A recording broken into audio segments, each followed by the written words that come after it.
then you have the leases, which are mostly consistent from one vendor or one tenant to another. There's minor differences with different leases, but I think the utilities are all the same, John, aren't they? So they're pretty much a pass-through. We bill and charge right from our bill. So. And that, I have a spreadsheet in your packet which tells you who the tenants are and what their rent is for each building, so.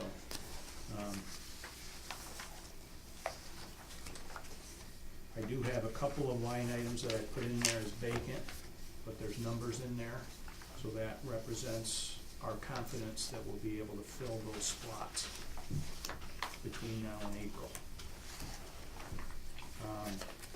Port of Ogdensburg is a bigger budget, so that's the next page. You'll see that many of the line items, especially with the wind turbine project, you're gonna see those budgeted over 5 months. And if everything happens the same way it happened in 2018, that should be fairly smooth for June, July, August, September, and then winds down in October.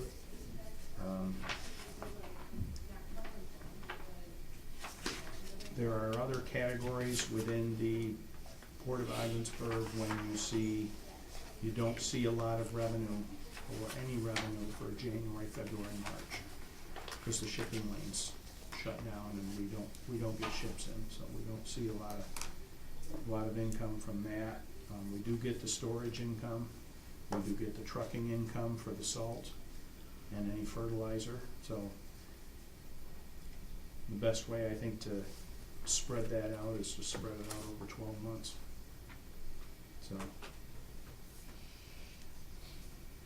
any questions on that? Yeah, I have the $50,000 for the grain bin storage.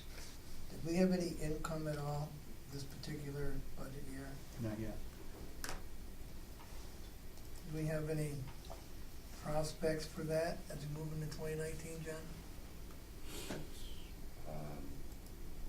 Not really, no. I didn't think so. Steve, you haven't heard of?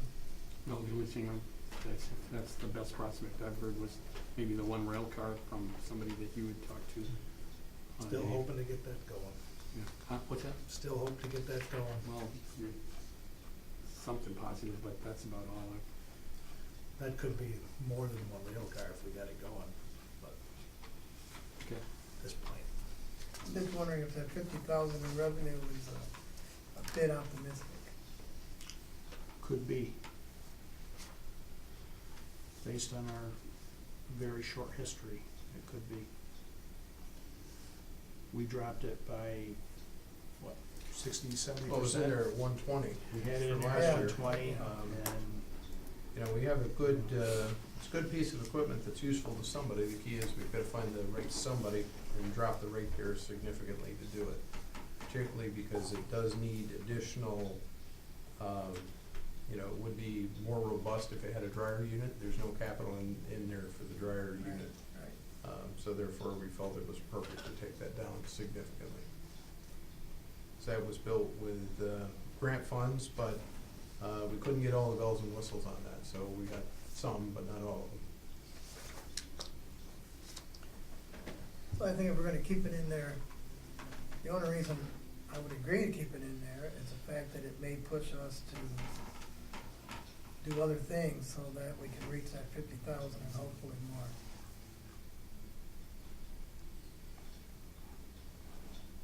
And then the security fee, the last line, what is that for? Is that for ILA or something else? that came out of the wind turbine project, and I believe that is for ILA. I don't know specifically how they charge for that. That's coming out of OMLC, I believe. That would be both the fees you're thinking of in there, Stan, given how it's busted up here by the categories. So that 25,000 includes part of what we pay for that outside service? Yes. It would naturally be in there. Which we are removing by next year's shipping season, correct? Yeah, we've got to start on that. I've contacted the Coast Guard. Okay. They said, to submit, it's a revision, it's not an amendment. So, they can, kind of approve it locally, but it still has to be signed by Buffalo. Okay. So they just said, let's see what you got, and then we'll go from there, but we have. Just a caution on that, it is a negotiated process, Mhm. and we are pursuing that. Yep. Okay, I'm good. Very little spend, the railroad is a pretty fixed revenue line item. Where we benefit and the locomotive is that they come in and deliver and retrieve, stock from the port. And that's how we get paid, and I think that revenue ends up in the port as opposed to in the railroad. So, $26,000 for a year.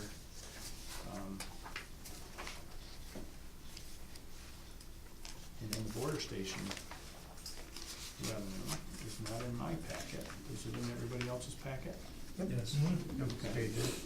It's, right off the lease document, you'll see the income goes up slightly in, October, across the way, and that's the exact rental. Which I believe is $1,094,000. Yes. Okay. And that is all the revenue line items, operating revenue line items.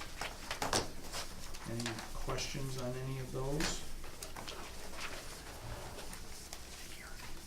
I don't know that this is a question, but I would ask of you and Wade that if any of these items that are assumptions, and let me just mention the ones that appear to me to be assumptions. I don't know whether the wind project is nailed down or whether that is something that still has to be worked out.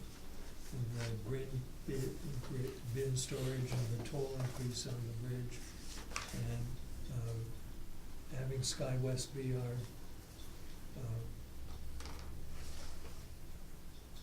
Yes. Those are the Yes, three yes. big ones.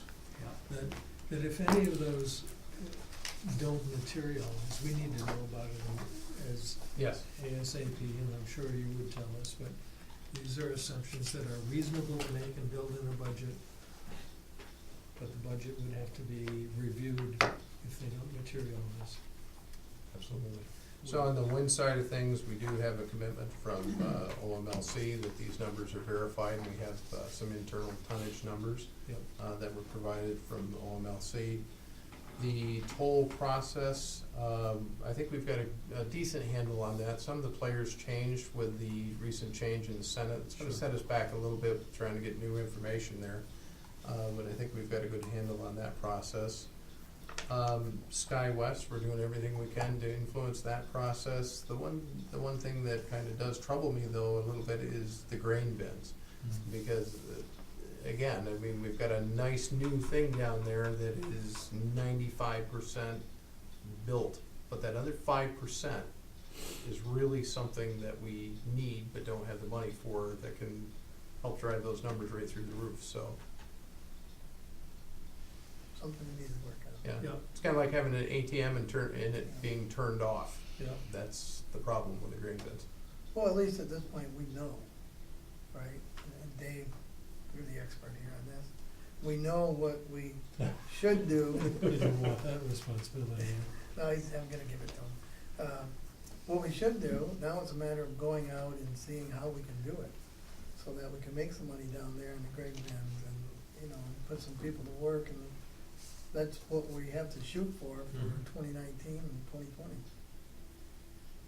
It's the only reason I'm leaving that 50,000 in there, Jim, just to let you know. So I'm very comfortable with the income budget as it stands. Okay, moving over to the expense Thank you. side of the ledger. I'm good. Okay. The grain bin thing is elusive. I don't know if it has to be, it's just a function of what we were talking about before we had the meeting, just. I would say there's probably interest, right, John? It's just kinda getting somebody to step to the plate and actually make a commitment.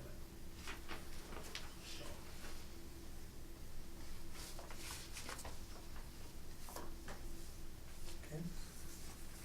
Okay, on the salary side, on your income statement, very similarly to how I do it on the monthly income statements, you'll see direct salaries and then you'll see allocated salaries going into the different divisions.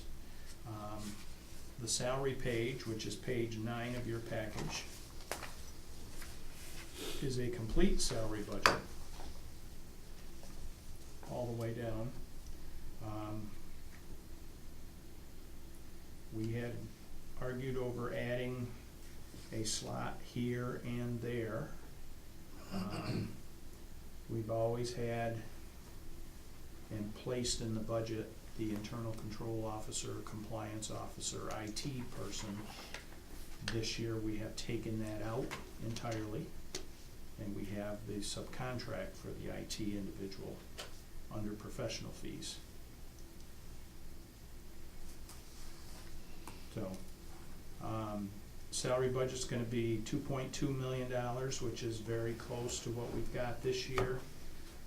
The biggest, most notable change in the budget is we projected high on the longshoremen for this year's wind turbine project. And I'm sure, based on their success, that they're gonna wanna do something very similar next year.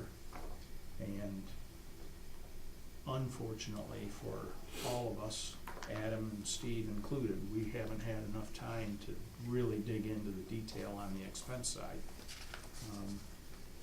They were very generous to get me something on the revenue side, which we're going with. But on the expense side, I kind of did it myself. So Steve had a chance to go through the maintenance salaries, and Stephanie's had a chance to go through the airport operations for pretty much, but with my extended absence, it's been tough to get together with everybody. So that's the salary and wages. In your packet, you'll see a detail spreadsheet, which is salary and wage consistently. That spreadsheet sits to the right of these columns, that are the total columns. But on this one, we do have last year's budget rolling forward into this year, except for the removal of the IT compliance officer. And what I did this year is I included employee benefits right on the same page. Most of the employee benefit categories calculate right off the salary wages. So if you've got an increase in salaries, you're gonna see an increase in health insurance and FICA and Medicare tax and so on and so forth. So that's why I did that. You'll see at the very, very bottom, the employee benefit percentage of salaries is at 45.1%. And I guess that's a thank you, New York State livelihood, because not many in the private sector get a chance to have benefits that reach that far as a percentage of salaries. You have some questions on salaries? Yes, you can.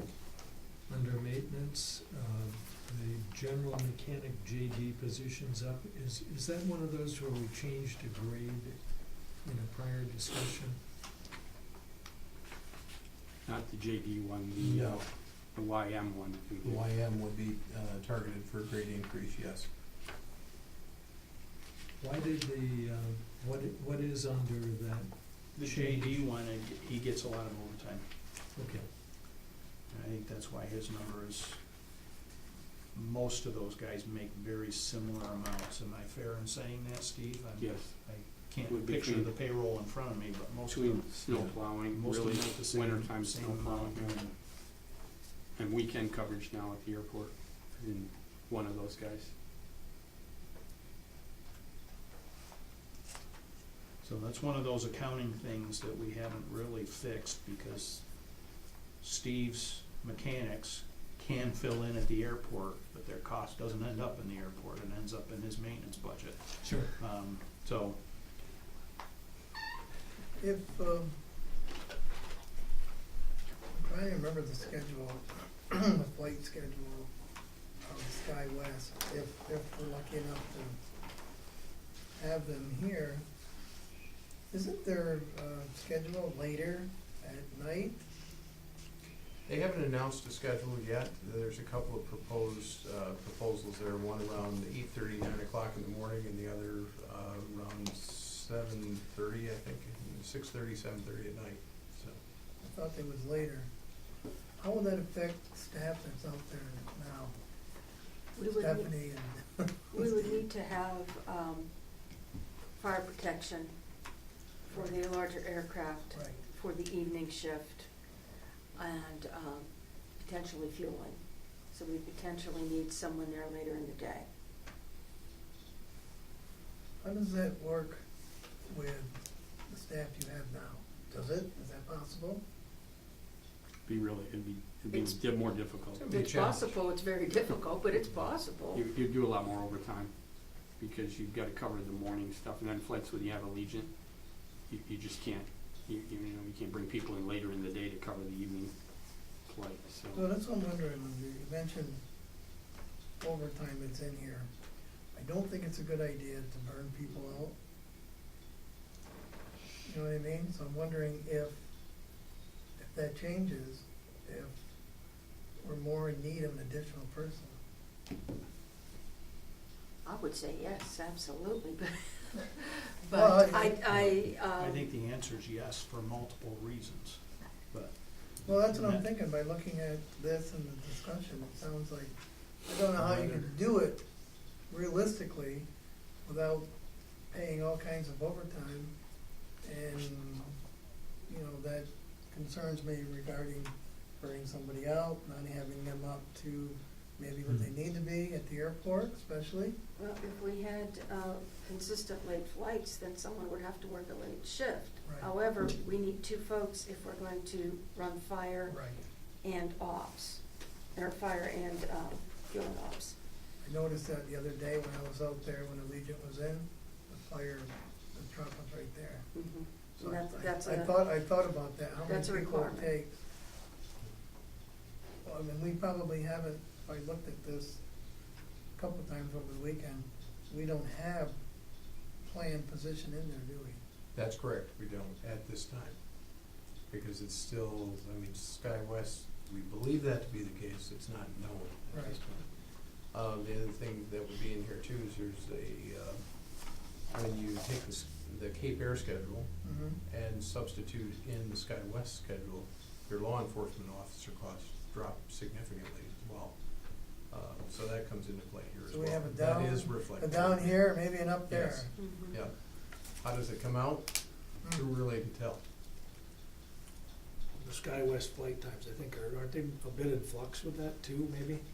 Didn't I Yes. read that somewhere? Put no weight whatsoever in those proposals. They Right. never, I've yet to see one of the essential air service proposals that comes out and says that the proposed time is this and have that translate into actual flight time, Right. even with Cape Air.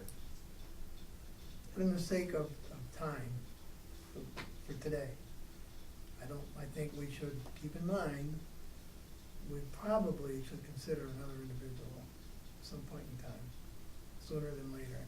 I don't know how we're gonna get through the winter if it all of a sudden turns snowy and, you know, cause it affects you and you, Mhm.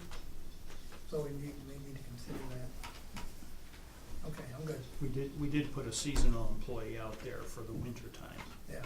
That's We had talked, that's we've an been add-on, talking about that what we haven't since, had yeah. historically. Right, But we did take the FTE out.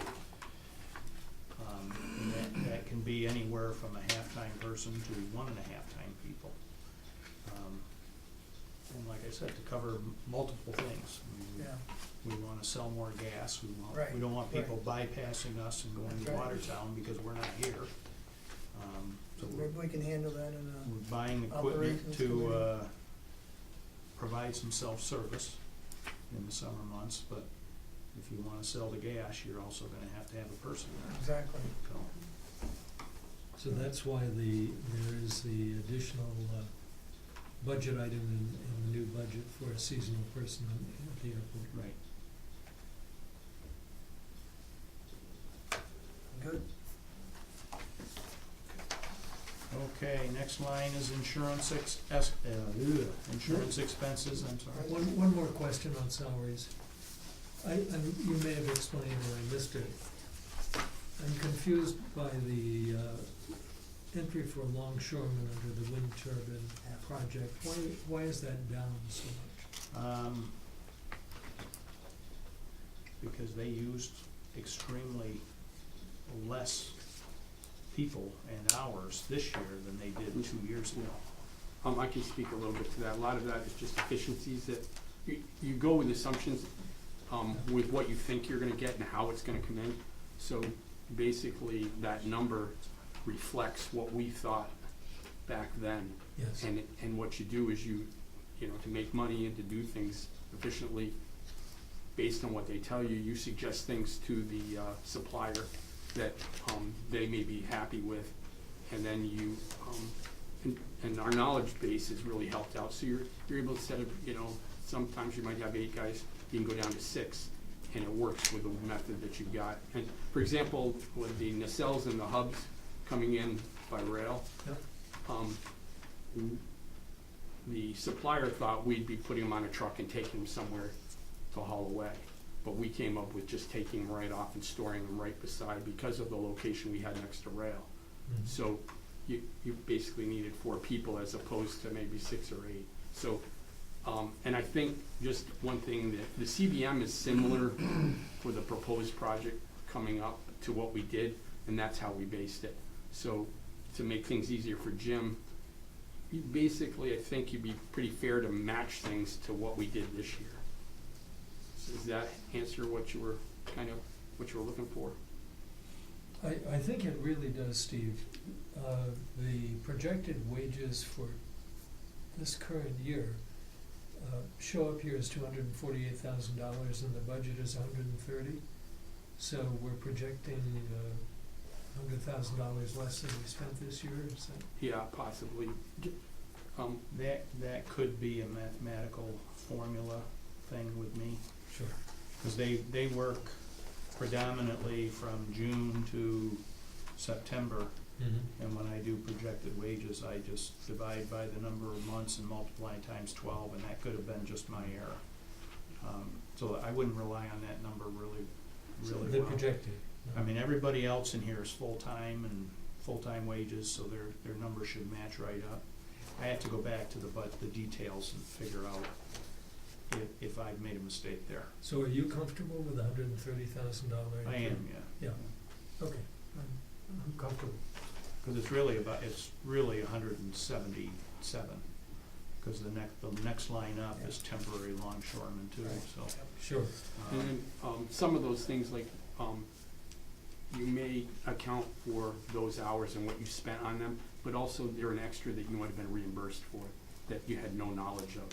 We may do something extra that's associated with the project Yeah. and spend more hours, so that when you're accounting for them, you're actually getting paid for them. So sometimes when you summarize that, it comes up as a higher number than what you budgeted, but in effect, in your income thing, it was extra income that you got in. Does that Yep. help you a little bit? It does indeed. Okay.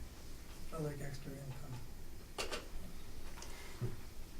I'll dig into this year's history to make sure that number's right, even if I have to make an adjustment. Utility budget, pretty much rolls forward from year to year, doesn't change all that much. I think I've got a 2% increase in there, or 1.5% increase in there for most line items. Not a big dollar amount. Same for insurance expenses. You see the listing of all the various policies we have.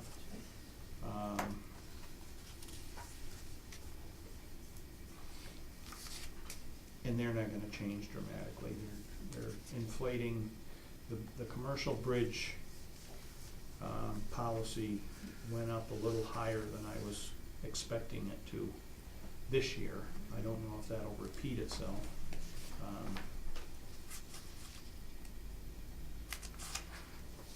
So those are basically non-controversial or categories, and then you'll see where I've added the cyber liability policy. So we've got a lot more work to do on that before that comes to fruition. Maintenance categories, the janitorial line goes way down as a result of the change in the airport cleaning service. I think you skipped a page. Professional fees. Oh, did I do? We're back on page, Well, should be on 12. Alright, I put them in the wrong order myself.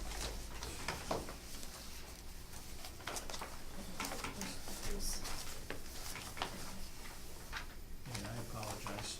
When I was printing these out today, I had the wrong, somebody had changed my default printer to cyberspace instead of a printer.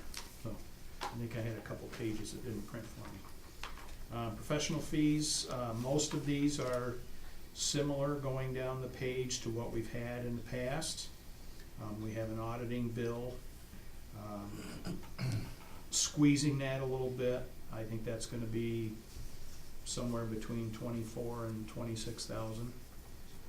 Pretty consistently, usually ends up coming down to how many times they come up here and how many times they have to stay in a hotel and have meals and have us reimburse them. The payroll system's somewhere between $17,000 and $18,000 for the external payroll. The legal fees has been higher, so we're trying to keep them at bay at 65,000. Whether that's realistic or not, with next year coming aboard. We haven't had a lot of capital projects, so I was thinking the legal fees could trend down after the airport expansion a little bit in the financing efforts that we've had. But jury's still out on that one, so 65,000 may be a challenge. Loomis armored car is fairly inexpensive.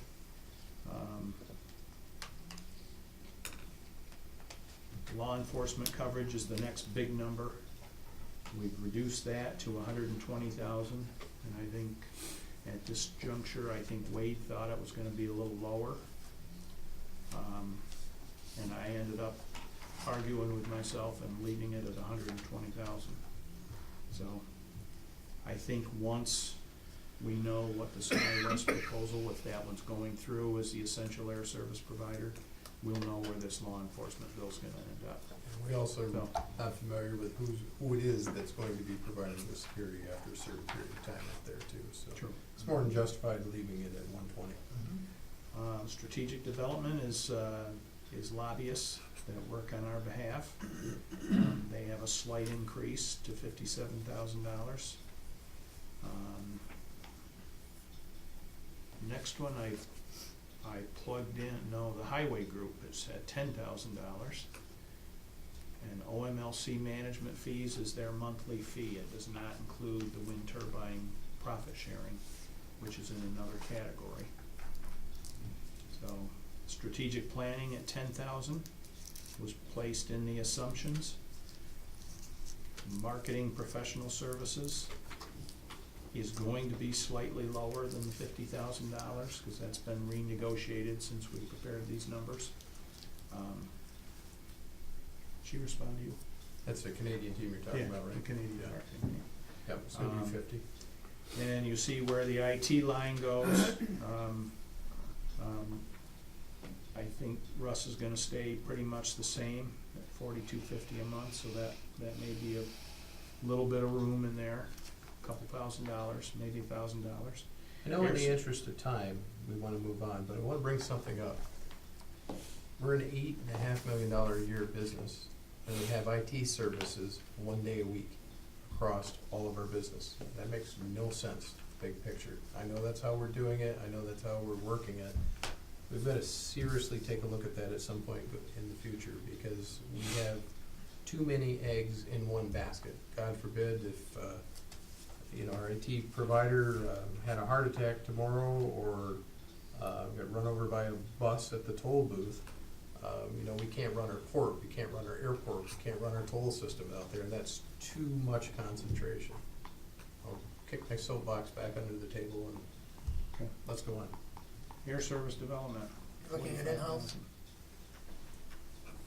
Well, that's the problem. IT is one of the most expensive things that you can have in-house, and to find somebody that is good and capable is even more rare. So, I mean, if you're looking to hire an IT person, you wanna get a good one, you're up in the $100,000 range before you can start. And, I don't have a solution to this particular problem, but something you're right, we should talk about.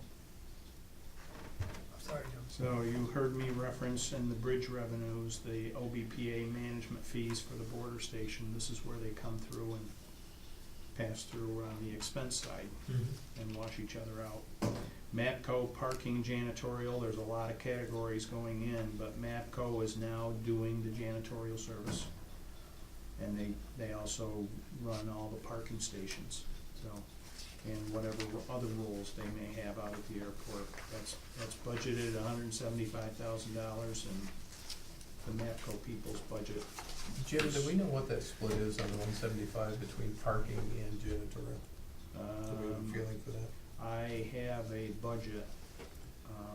At the time we did the budget, we didn't have a real good handle on how many janitorial supplies we paid, we Okay. bought, because it just didn't come through on the line items.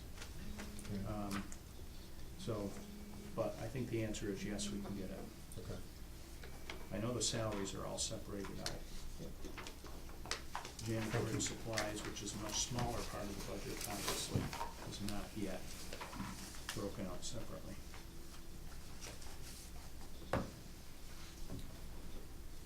So any questions on professional fees and contracts? The numbers tend to be a little larger.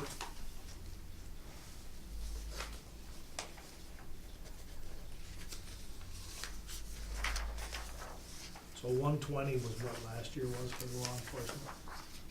So you Last have year's maybe is gonna the be same. about 160. Okay, so you did reduce it then? Yeah, Yes. yeah, we reduced it a chunk. But the hard part is just figuring out how many hours, cause they do a little overlapping, and, I know Wade has different ideas as opposed to Yeah, it's using the going city. from, basically 18 Cape Air flights a week down to 12 flights a week with, SkyWest in this scenario.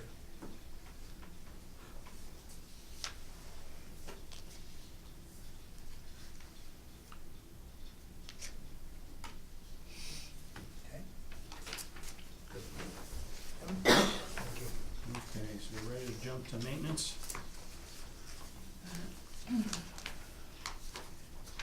Okay, most of these numbers roll forward. As I said, the bridge inspection, the bigger biannual inspection took place in 2018, so it will not reoccur in 2019. You can see that bridge inspection number changed to the $15,000. Most of the other numbers are rolling forward from recent history. We've had some conversation with Stephanie being so new as to how to get the runway, the lights, and the de-icer all in the same buckets in the same location in the budget. So this will be our first attempt to try to get all of that, and that goes under grounds maintenance. So you'll see the airport number is $110,000, and that includes the runway painting and the de-icer, which was probably $180,000 last year. So whether that 110 covers that for this year, we'll wait and see. It's pretty aggressive. So, any question on the maintenance side?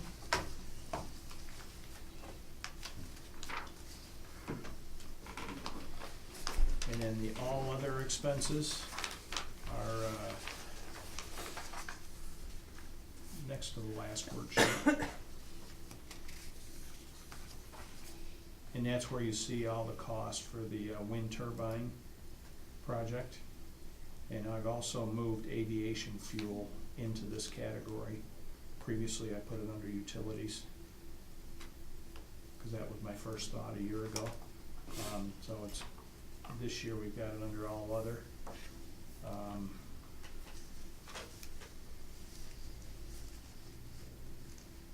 Major categories in here, not really a lot of them. Advertising is at $36,000, which is a $10,000 increase or $11,000 increase. We're not gonna meet the 25,000 that we did this year. It'll be relatively close, but not quite. So we thought 36,000 would be enough, and I don't think that includes a significant portion of American advertising. I think most of that's coming right out of the Canadian side. Like I said, aviation fuel should be jumping up with the additional flights and some of the revenues that are coming through. Wind turbine project, I have taken OMLC back to the $250,000 we projected last year. And then the